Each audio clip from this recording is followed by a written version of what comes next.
আসসালামু আলাইকুম রহমতুল্লাহ।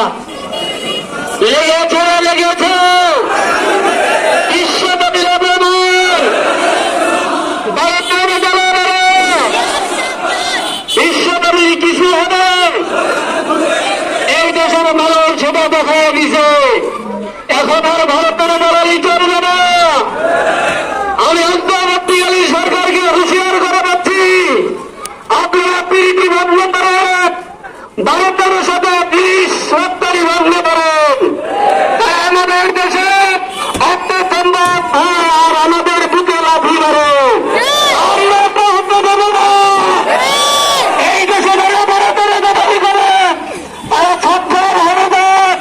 এখন আপনি হয়ে যান, ভারতের দুটো হাত হিয়ার করেন, ভারতকে বুঝিয়ে দেন বাংলাদেশের মানুষ মুসলমান রক্ত দিবে, মাথা নত করতে পারবে না। আপনার কাছে কোনো দিন ঈশ্বর সত্য সাবধান হয়ে যান। আসসালামু আলাইকুম রহমতুল্লাহ।